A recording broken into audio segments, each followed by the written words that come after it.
विद्यार्थी मित्रांनो, आज आपण राज्यशास्त्राचा तिसरा धडा शिकणार आहोत. या धड्याचं नाव आहे भारताची सुरक्षा व्यवस्था. परकीय आक्रमणं आणि अंतर्गत अव्यवस्थेपासून संरक्षण करणं, तसंच आपल्या देशाच्या सीमारेषा सुरक्षित ठेवणं हे प्रत्येक राष्ट्राचं प्राथमिक ध्येय असतं. त्यासाठी प्रत्येक राष्ट्र हे राष्ट्रीय पातळीवर एक भक्कम सुरक्षा व्यवस्था देखील निर्माण करतं. अशी सुरक्षा व्यवस्था आपल्या देशाने म्हणजे भारताने देखील निर्माण केलेली आहे. आणि म्हणून आपण या सुरक्षा व्यवस्थेचं स्वरूप आणि या सुरक्षा व्यवस्थेसमोरील आव्हानं या पाठामध्ये बघणार आहोत. या पाठात आपण राष्ट्रीय सुरक्षा ते मानवी सुरक्षा असा सुरक्षेसंबंधीच्या कल्पनेत झालेला बदल समजून घेणार आहोत. त्यासंबंधी कार्य करणारे वेगवेगळे सुरक्षा दल, वेगवेगळ्या सुरक्षा व्यवस्था याविषयीची माहिती टप्प्याटप्प्याने आपण या पाठामधून समजून घेणार आहोत. सुरुवातीला आपण राष्ट्रीय सुरक्षा म्हणजे काय ते पाहणार आहोत. आंतरराष्ट्रीय व्यवस्था सार्वभौम राष्ट्रांची बनलेली असते आणि ही सार्वभौम राष्ट्र जरी एकमेकांना सहकार्य करत असली तरी कधीकधी त्यांच्यामध्ये संघर्ष देखील निर्माण होतात. हे संघर्ष असे की राष्ट्रांमध्ये असलेला सीमारेषासंबंधीचा वाद किंवा कधीकधी पाणी वाटपावरून त्यांच्यामध्ये संघर्ष निर्माण होत असतो. याशिवाय आंतरराष्ट्रीय करारांचं पालन न करणे, परस्परांशी सतत स्पर्धा करणे, शेजारील देशांमधून निर्वासितांचे लोंढे इकडून तिकडे जाणे किंवा येणे ही संघर्षाची कारणं असू शकतात.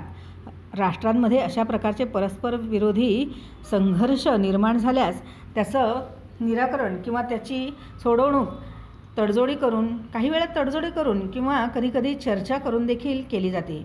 परंतु चर्चा, तडजोडी असे प्रयत्न जेव्हा असफल ठरतात किंवा अपुरे ठरतात तेव्हा एखादं राष्ट्र युद्धाचा देखील विचार करतं.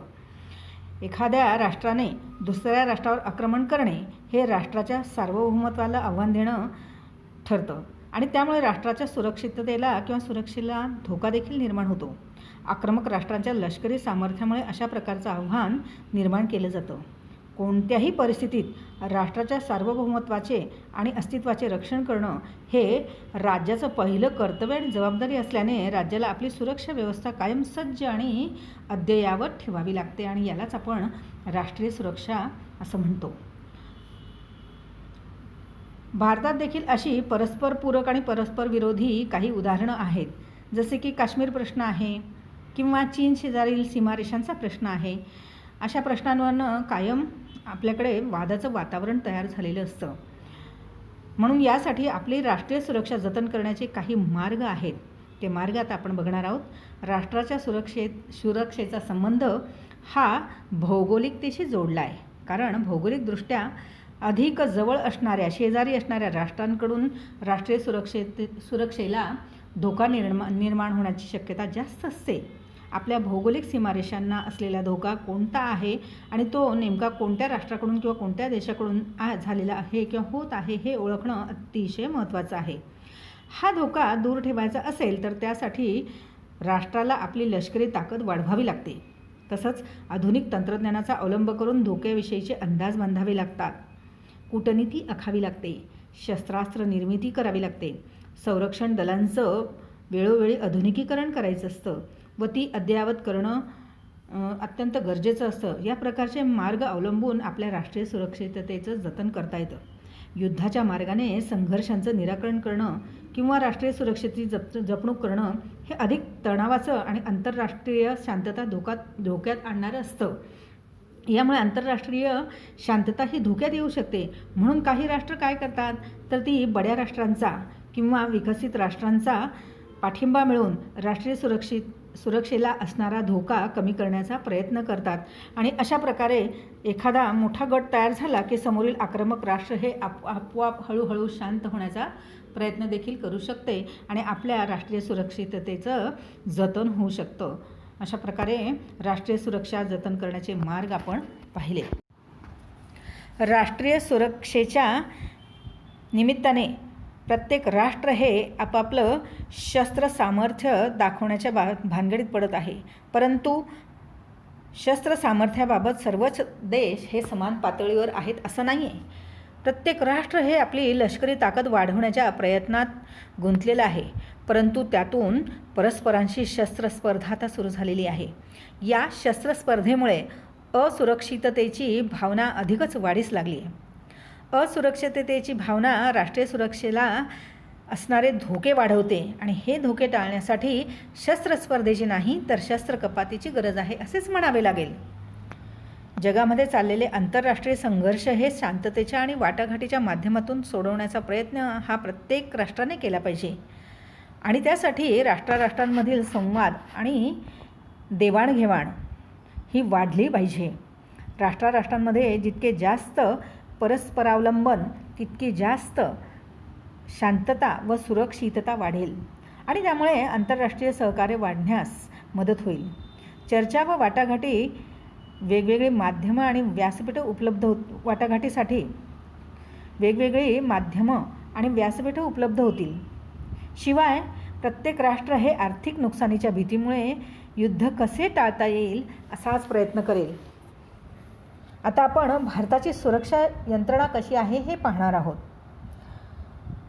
भारताच्या सुरक्षा यंत्रणेत 3 दलांचा समावेश आहे. ते म्हणजे भूदल, नौदल आणि वायुदल.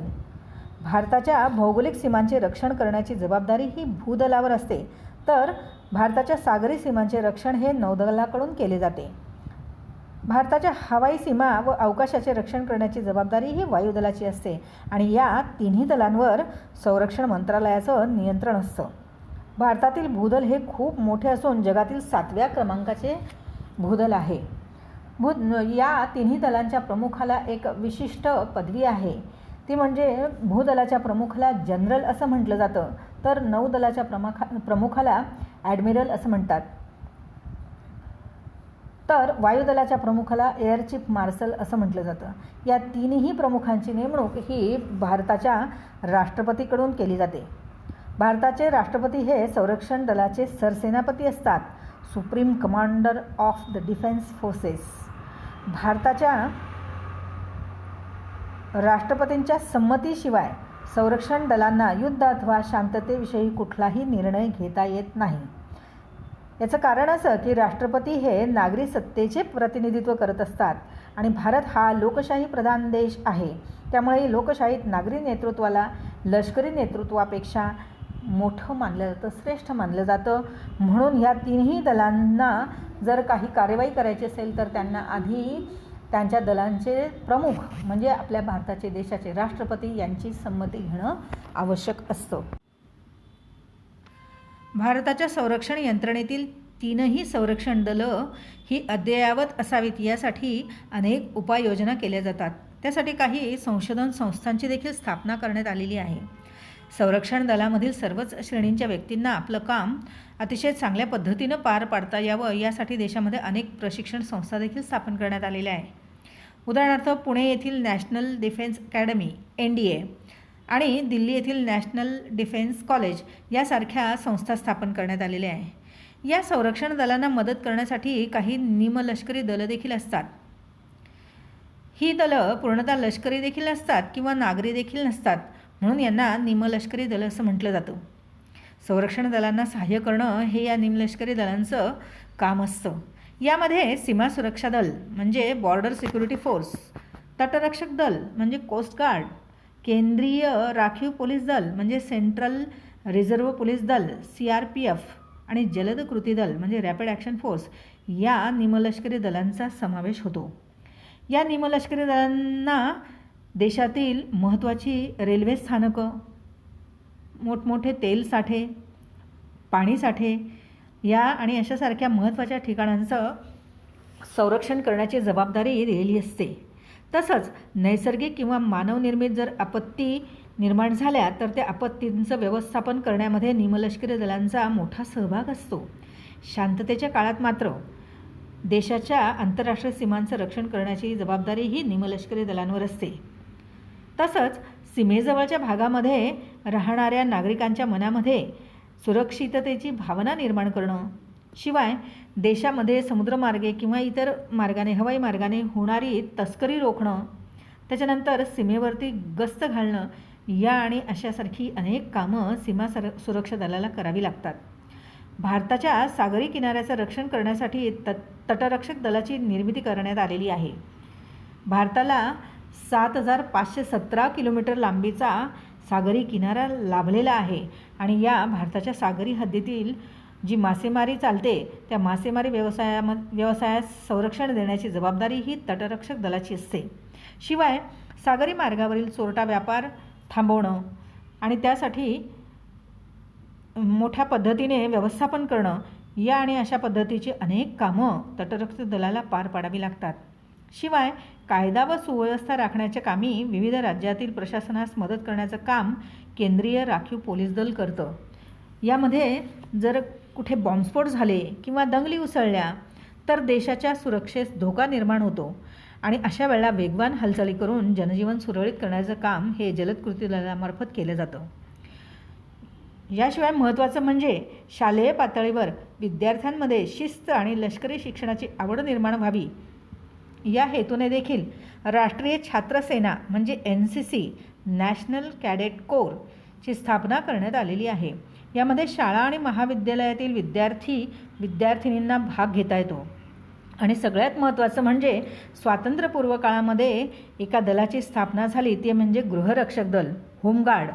ही संघटना स्वातंत्र्यपूर्व काळातच स्थापन करण्यात आलेली आहे. या गृहरक्षक दलामध्ये सहभागी होण्यासाठी सामान्य नागरिकाला सुद्धा आपली इच्छा पूर्ण करता येते. सामान्य नागरिक देखील संरक्षणास सहाय्यभूत ठरू शकतात. यामध्ये 20 ते 35 वयोवर्ष गटातील कोणत्याही स्त्रीला किंवा पुरुषाला या दलामध्ये भरती होता येतं. स्थानिक पोलिसांच्या बरोबरीने सार्वजनिक सुरक्षितता राखणं, दंगल, बंद, मोर्चे किंवा सणवार उत्सव या काळामध्ये जीवनावश्यक वस्तू म्हणजे दूध, पाणी किंवा आणखीन काही जीवनावश्यक वस्तूंचा पुरवठा करणं, शिवाय गावामध्ये विस्कळीत झालेली वाहतूक व्यवस्था सुरळीत करणं, भूकंप, पूर अशा नैसर्गिक आपत्तींच्या वेळी इतर लोकांना, सामान्य माणसांना, जनांना मदत करणं, अभय देणं या आणि इत्यादी कामं या गृहरक्षक दलाला पार पाडावी लागतात. अशा प्रकारे भारतातील सुरक्षा यंत्रणा काम करत असते आणि म्हणूनच देशातील जनजीवन हे स्थिर होण्यास खूप मोठी मदत होते. अशा प्रकारे आपण वेगवेगळ्या दलांचा अभ्यास या ठिकाणी केलेला आहे. आता आपण भारताच्या सुरक्षिततेपुढील आव्हानं कोणकोणती आहेत याविषयी चर्चा करणार आहोत. स्वातंत्र्य मिळाल्यापासून आजपर्यंत भारताच्या सुरक्षिततेला भारतात शेजारील जी राष्ट्र आहेत चीन आणि पाकिस्तान यांनी सतत धोका निर्माण करण्याचा प्रयत्न केला आहे. भारत आणि पाकिस्तान यांच्यात तर अनेक वादग्रस्त प्रश्न आहेत. उदाहरणार्थ काश्मीरची समस्या, पाणी वाटपाविषयीचा वाद, घुसखोरीची समस्या, सीमावाद हे आणि असे इत्यादी प्रश्न भारतासमोर पाकिस्तानच्या बाजूने उभे राहतात. हे प्रश्न चर्चा आणि वाटाघाटीच्या माध्यमातून सोडवण्याचा प्रयत्न अनेकदा भारताकडून केला गेला. तसं पाहिलं तर आशिया खंडात भारत आणि चीन हे महत्त्वाचे देश आहेत. 1962मध्ये चीनबरोबर आपलं युद्ध देखील झालं. भारताच्या शेजारी असणाऱ्या राष्ट्रांवर आपलं प्रभुत्व प्रस्थापित करण्याचा प्रयत्न सातत्याने चीनकडून केला जात असल्यामुळे भारत-चीन संबंधामध्ये आता तणाव निर्माण झाला आहे. तसंच सीमारेषेबाबत देखील भारत आणि चीन यांच्यामध्ये सातत्याने वाद होत असतात. भारताच्या सुरक्षिततेला केवळ बाहेरच्या राष्ट्रांकडूनच धोका आहे असं नाही आहे, तर अंतर्गत क्षेत्रात देखील सुरक्षितता धोक्यात आणण्याचा प्रयत्न केला जात आहे. राष्ट्रीय सुरक्षेच्या संदर्भामध्ये आता बाह्य सुरक्षा आणि अंतर्गत सुरक्षा असा आता फारसा फरक राहिलेला नाही आहे. तर धर्म, प्रादेशिकता, वैचारिकता, वांशिकता, आर्थिकता या सगळ्या बाबींवर आधारित, या सगळ्या मुद्द्यांवर आधारित अनेक बंडखोर चळवळी आता उभ्या राहू लागलेल्या आहेत. अंतर्गत क्षेत्रामध्ये अस्थिरता निर्माण करत आहेत. याचं उत्तम उदाहरण म्हणजे नक्षलवादी चळवळ, उग्रवादी चळवळ किंवा लिट्टे यासारख्या अनेक चळवळी भारतामध्ये आता डोकं वर काढत आहेत. परंतु याहीपेक्षा सगळ्यात मोठं आव्हान म्हणजे दहशतवाद. हे भारताच्या अंतर्गत सुरक्षिततेच्या संदर्भात सर्वात मोठं आव्हान आहे. दहशतवाद ही एक जागतिक समस्या असून दहशतवाद मिटवण्यासाठी भारताकडून मोठ्या प्रमाणावर प्रयत्न केले जात आहेत. दहशतवादापेक्षाही आज मानवी सुरक्षा अत्यंत महत्त्वाची आहे. कारण राष्ट्रीय सुरक्षेच्या कल्पनेत शीतयुद्धानंतरच्या काळामध्ये जो बदल झालेला आहे तो आता अधिक व्यापक झालेला आहे. राष्ट्रीय सुरक्षा म्हणजे केवळ देशाची सुरक्षा आहे असं नाही, तर त्या देशामध्ये राहणाऱ्या माणसांची देखील सुरक्षा केली जावी असा विचार आता पुढे आलेला आहे. कारण देशाची सुरक्षा अंतिमतः ही माणसांसाठीच असते, मानवासाठीच असते. म्हणूनच मानवाला केंद्रस्थानी ठेवून नव्याने केलेला सुरक्षिततेचा विचार म्हणजे मानवी सुरक्षा होय. मानवी सुरक्षेत सर्व माणसांचे सर्व प्रकारच्या धोक्यांपासून संरक्षण करून त्यांना योग्य प्रकारचं शिक्षण, चांगल्या प्रकारचं आरोग्य आणि देशाचा विकास होण्यासाठीच्या उपलब्ध झालेल्या संधी प्राप्त करून देणं हे प्रत्येक देशाचं आता कर्तव्य ठरलेलं आहे. निरक्षरता, दारिद्र्य, अंधश्रद्धा, मागासलेपणा या सगळ्या समस्यांना दूर करून सर्व मानवाला सन्मानाने जगण्यासाठी पोषक असं वातावरण निर्माण करणं, या सगळ्या बाबींचा समावेश आता मानवी सुरक्षेमध्ये केला जातो. अल्पसंख्य व दुर्बल गटांच्या हक्कांचं संरक्षण देखील मानवी सुरक्षतेसाठी आवश्यक आहे. परंतु मानवी सुरक्षेला काही आव्हानं देखील समोर उभे ठाकलेली आहे. जसे की सर्वात मोठं आव्हान म्हणजे दहशतवाद. दहशतवादाचं लक्षच असं आहे की सामान्य आणि निरपराध माणसांना डोळ्यासमोर ठेवून त्यांच्या मनामध्ये भीती निर्माण करायची, एक प्रकारची दहशत निर्माण करायची, त्यांच्यामध्ये असुरक्षिततेची भावना निर्माण करायची आणि दहशतवादाचं मुख्य उद्दिष्ट साध्य करायचं. त्यामुळे मानवी सुरक्षेसाठी दहशतवाद नष्ट करणं आता एक आव्हान ठरतं आहे. शिवाय पर्यावरणातील होणाऱ्या वेगवेगळ्या बदलांमुळे, जगामध्ये होणाऱ्या मोठ्या प्रदूषणामुळे मानवी जीवनाला खूप मोठा धोका निर्माण झालेला आहे आणि या धोक्यामुळे वेगवेगळ्या मोठमोठाल्या साथीच्या रोगांचा प्रसार होत आहे. त्याचा प्रसार खूप झपाट्याने होत आहे. याआधी जगाला AIDS, dengue, chikungunya, swine flu, Ebola यासारख्या मोठमोठ्या रोगांनी आव्हानच दिलेलं आहे आणि शिवाय आता तर कोरोनाने संपूर्ण जगच व्यापून टाकलेलं आहे. या अशा रोगांपासून मानवाचं संरक्षण करणं हे देखील मानवी सुरक्षेचा घटक मानला जातो. आपण भारताच्या सुरक्षा व्यवस्थेचं स्वरूप आणि त्याच्या पद्धती आणि त्यासाठी काम करणारी दलं हे सगळं आपण अभ्यासलं आतापर्यंत. राष्ट्रीय सुरक्षा ते मानवी सुरक्षा असा सुरक्षेसंबंधीच्या कल्पनेत झालेला बदल देखील आपण समजून घेतला आणि यापुढे आपण संयुक्त राष्ट्र आणि आंतरराष्ट्रीय संघटना हे या मानवी सुरक्षेसाठी जगातील मानव बचाव मोहिमेसाठी नेमकं काय कार्य करतात, मानवी सुरक्षेसाठी नेमकं काय काम करतात याचा अभ्यास करणार आहोत. तत्पूर्वी तुम्ही पान क्रमांक 76वर दिलेला स्वाध्याय हा नीट सोडवायचा आहे आणि हा स्वाध्याय सोडवण्याआधी या धड्याची आपण या पाठाची केलेली चर्चा तुम्ही 2दा-3दा नीट मन लावून ऐकायची आहे आणि ती ऐकल्यानंतर हा स्वाध्याय सोडवायचा आहे.